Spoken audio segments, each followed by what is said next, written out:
Užsimerkiam,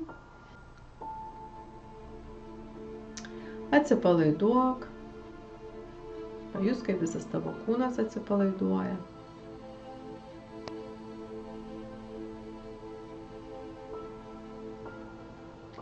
Ir kai aš pasakysiu kūrėjas, tu atsidursi kūrėjo besąlyginės meilės lygmenyje.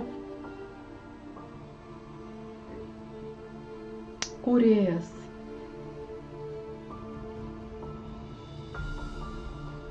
Dabar tu esi aukščiausios sąmonės lygmenyje, kur yra besąlyginė meilė, kur nėra jokių sąlygų, jokių reikalavimų, jokių programų, tik tai besąlyginė meilė.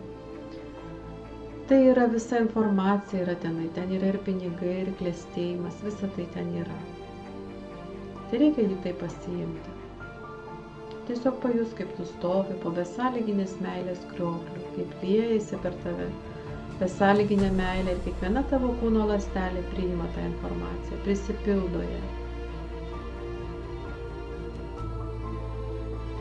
Priimk ją. Ir visi, kurie dabar sutinka, mes nutrauksim visus įžadus, kontraktus ir priesaikas, kurie jau aš pavedu, kad visi, kurie pasakys taip, būdami šitoj praktikoje, kad visiems būtų nutraukti visi įžadai, priesaikos, įsipareigojimai visose gyvenimuose, visose kūnuose, visose dimensijose, visose laikuose pačiu geriausiu ir kiekvienam tinkamiausiu būdu. Kad visi, kurie yra davę įžadus paliukų, komjaunuolių, pionierių, partinius įžadus, visus bet kokius įžadus, krikšto įžadus, santuokos įžadus, kurie jau nebegalioja.